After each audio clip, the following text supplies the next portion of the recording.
नमस्कार ओपन परिवार, आप सभी का स्वागत है आपका अपना चैनल ओपन क्लासेस में। थोड़ी तबीयत खराब हो गई थी इसलिए पीआईबी की सीरीज 2 दिनों से अपलोड नहीं हो पाई, लेकिन विगत जितना भी ड्यू है पीआईबी सीरीज का सभी 1-2 दिनों में पूर्ण रूपेण अपलोड हो जाएगी। तो चलिए आज की हम शुरुआत करते हैं 11 फरवरी 2026 की पीआईबी की इंपॉर्टेंट न्यूज से। देखते हैं कि कौन कौन से इंपॉर्टेंट न्यूज है जो कि हमारे एग्जाम के पॉइंट ऑफ व्यू से इंपॉर्टेंट है, चाहे वो पीटी हो, मेंस हो, इंटरव्यू, कोई भी एग्जाम हो, या तो सिविल सर्विस का एग्जाम हो, चाहे एसएससी रिलेटेड एग्जाम हो, या बैंकिंग सेक्टर्स के एग्जाम हो, कोई भी एग्जाम हो, तनख्वाह का एग्जाम हो, कहीं भी आप इसको फिट कर सकते हैं। उससे बाहर कोई प्रश्न नहीं जाता है करंट अफेयर्स का, जो आप देख चुके होंगे प्रीवियस ईयर पेपर बनाकर। तो चलिए हम शुरुआत करते हैं। इसरो का जो अंतरिक्ष विजन मिशन 2047 है कि 2047 तो मुझे क्या करना है इसरो का, तो उसमें है कि भारतीय अंतरिक्ष स्टेशन की स्थापना करना। सबसे प्रमुख मिशन में 2047 तक भारत का अपना अंतरिक्ष स्टेशन स्थापित होगा, जो जहां पे सूक्ष्म गुरुत्वाकर्षण अनुसंधान केंद्र भी स्थापना किया जाएगा इस स्टेशन पर, जहां पर जीवन विज्ञान एवं चिकित्सा सहित सभी क्षेत्रों में अनुसंधान का कार्य होगा, रिसर्च एंड डेवलपमेंट का कार्य होगा भारतीय अंतरिक्ष स्टेशन पर। 2047 तक का विजन है, 2047 तक, वो याद रखना है। भारत में अभी कार्यरत 24 परमाणु ऊर्जा संयंत्र है, जिसमें ऊर्जा क्षमता है, ऊर्जा उत्पादन क्षमता 8780 मेगावाट। पूछ देता है कितना मेगावाट उत्पादन होता है, तो 24 परमाणु ऊर्जा संयंत्र से वाणिज्यिक संचालन में कुल क्षमता हो गई है भारत की अभी 8780 मेगावाट का। और 2047 तक, आजादी के 100 वर्ष तक हमें 100 गीगावाट बनाना है इस क्षमता को। आंध्र प्रदेश के विजय में परमाणु अनुसंधान एवं विकास केंद्र बनाया जा रहा है। इंपॉर्टेंट पॉइंट है, इसको याद रखिएगा कि 2047 तक 100 गीगावाट, वर्तमान में 8780 मेगावाट हमारी क्षमता है परमाणु ऊर्जा का, और आंध्र प्रदेश के विजय में अनुसंधान केंद्र बनाया जाएगा। एनटीपीसी और सीसीटी का कंबाइंड रूप से जो प्रेस विज्ञप्ति जारी किया गया उसमें बताया गया कि थोरियम आधारित ईंधन जो है अब हम लोग डेवलप करने वाले हैं एनिल जो एलिमेंट्स है, एनिल के विकास और इस्तेमाल पर हम लोग इसको शिफ्ट कर रहे हैं। हमारे जो रिसर्च है उसको एनिल को डेवलप करेंगे। प्राकृतिक यूरेनियम ऑक्साइड पर आधारित ईंधन का इस्तेमाल हमारे PHWR के बेड़े में जारी रहेगा। जो प्राकृतिक यूरेनियम का जो इस्तेमाल है वो जारी रहेगा यूरेनियम ऑक्साइड का, कि एनिल के विकास पर हम लोग ध्यान देंगे, एनिल का डेवलपमेंट हम लोग करेंगे।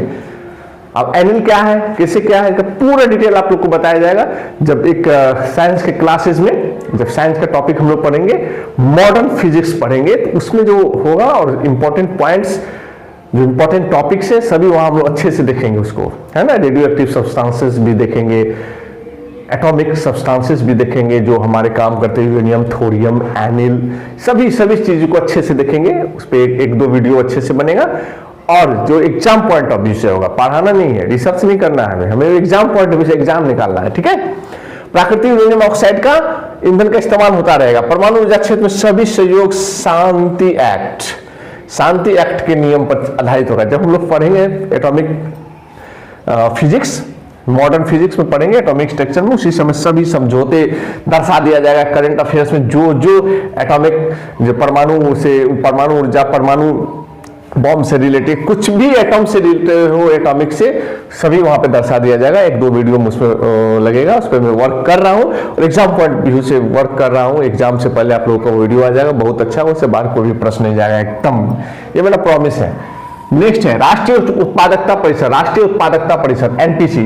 इसका 68वीं स्थापना दिवस 12 फरवरी को मनाया जाएगा। 68वीं स्थापना दिवस। थोड़ा सा तबीयत ठीक नहीं है अभी भी, तो थोड़ा आवाज में थोड़ा परेशानी आ रही है। 68वीं स्थापना दिवस 12 फरवरी को मनाया जाएगा।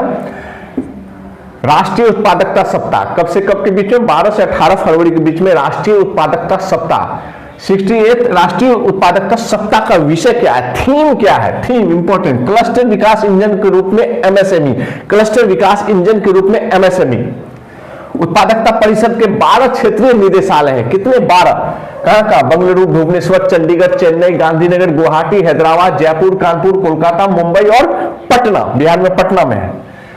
जर्मनी के नूनबर्ग स्थान है, नूनबर्ग में बायोफेज जर्मनी 2026 के उद्घाटन के दौरान कंट्री ऑफ द ईयर का सम्मान मिला भारत को। कंट्री ऑफ द ईयर नूनबर्ग में बायोफेज जर्मनी 2026 का ये सबसे बड़ा जैविक उत्पादों का सबसे बड़ा ट्रेड फेयर है। जैविक उत्पादों का सबसे बड़ा ट्रेड फेयर है बायोफेज जर्मनी 2026। वहां पे इंडिया को मिला country of the sorry country of the year का अवार्ड। 5G सेवा के बारे में संसद के प्रश्नकाल के दौरान जो कम्युनिकेशन मिनिस्टर से उन्होंने बताया कि 5G सेवा 22 महीनों में, हम लोगों ने 22 महीनों में 99.9% जिला में 5G सेवा शुरू कर दिया गया है भारत के द्वारा, हम लोगों ने अचीव किया। देश की सबसे बड़ी अन्न भंडारण योजना मध्य प्रदेश के बालाघाट जिला में पायलट प्रोजेक्ट के रूप में शुरू किया गया है। ये पैक्स है, पैक्स का नाम याद रख लीजिएगा आप लोग। मर्यादित परसवाड़ा में सबसे बड़ा बालाघाट जिला में पायलट परियोजना, सबसे बड़ी अन्न भंडारण योजना, 500 मीट्रिक टन का वहां गोदाम बनाया जा चुका है और भी डेवलपमेंट हो रहा है। आयुष्मान सहकार योजना, आयुष्मान भारत योजना के अनुरूप ही आयुष्मान सहकार योजना लाया गया। ये क्या क्या है? पैक्स के अंतर्गत, पैक्स के सहकारिता जो भी पंजीकृत सोसाइटी है राष्ट्रीय सहकारी विकास निगम के द्वारा, सहकारिता मंत्रालय के अंतर्गत आता है राष्ट्रीय सहकारी विकास निगम NCDC। ये सांविधिक निकाय है। 1963 में संसद के अधिनियम के द्वारा इसको स्थापना किया गया। पूछ सकता है राष्ट्रीय सहकारी विकास निगम क्या है? ये सांविधिक निकाय है। 1963 में संसद के जो है अधिनियम के द्वारा इसे बनाया गया। सहकारिता मंत्रालय के प्रशासनिक नियंत्रण में यह आता है। राष्ट्रीय स्वास्थ्य नीति 2017 के अंतर्गत NCDC के द्वारा आयुष्मान सहकार योजना परिरूप किया गया, इसको लागू किया जाएगा। आयुष्मान सहकार योजना किसके अंतर्गत? NCDC के अंतर्गत। सहकारिता मंत्रालय से संबंधित है। सहकारी समितियों के माध्यम से अस्पतालों, हॉस्पिटल, स्वास्थ्य देखभाल, शिक्षा सुविधाओं द्वारा किफायती और समग्र स्वास्थ्य सेवा का प्रावधान, यानी चिकित्सा हॉस्पिटल सभी के लिए अब सहकारी समितियां के द्वारा भी ये कार्य किया जाएगा, जिससे कि हम आयुष्मान राष्ट्रीय स्वास्थ्य नीति 2017 के अंतर्गत आयुष्मान सहकार योजना को हम लोग धरातल पर उतारेंगे, जिससे कि गांव जहां जहां समितियां हैं, छोटे छोटे स्तर पर पैक्स भी जहां है, वहां पे हमारा जो हॉस्पिटल्स है वो डेवलप किया जाएगा। मेडिकल कॉलेजेस डेवलप किया जाएगा, उसके अंतर्गत पैरामेडिकल कॉलेज भी डेवलप होगा, नर्सिंग कॉलेजेस भी डेवलप होगा। ये बहुत अच्छी योजना है। वायु शक्ति 2026 जैसलमेर के पोखरण रेंज में वायु शक्ति 2026 का आयोजन किया गया, जिसमें एयरफोर्स के सभी मिग विमान, जितने भी फाइटर जेट्स है, सभी में भाग लिया गया। स्पेशली सिंदूर को भी दर्शाया गया, वहां पर सिंदूर की घटना परिघटना को भी प्रदर्शित की गई पोखरण में के जैसलमेर के पोखरण रेंज में। प्रधानमंत्री जनजातीय उन्नत ग्राम अभियान, इसकी शुरुआत की गई 2 अक्टूबर 2024 को। इसका लक्ष्य क्या है? 30 राज्य और या केंद्र शासित प्रदेशों के 549 जिला, 2911 ब्लॉक में फैले 63,843 आदिवासी बहुल गांव का विकास करना, डेवलपमेंट करना। जो हमारे जनजातीय क्षेत्र, आदिवासी क्षेत्र, बहुल क्षेत्र पिछड़ा हुआ वो है, जिसको डेवलप करना, बिजली, पानी, इंफ्रास्ट्रक्चर, हॉस्पिटल, स्वास्थ्य, सभी सुविधा वहां पे, road connectivity, mobile connectivity, tower connectivity, सभी कुछ वहां पे लाना, रेल परियोजनाएं लाना, सभी कुछ कनेक्टिविटी के लिए ये योजनाएं लाई गई। प्रधानमंत्री जनजातीय उन्नत ग्राम अभियान योजना, सभी प्रश्नों को आप लोग याद रखिएगा। इंपॉर्टेंट थीम्स है, सभी थीम्स को याद रखिएगा। थीम से मेंस के भी प्रश्न बन सकते हैं, इंटरव्यू के भी प्रश्न बन सकते हैं, प्रीलिम्स के भी प्रश्न बन सकते हैं, ऑब्जेक्टिव्स बन सकता है, सब्जेक्टिव बन सकता है।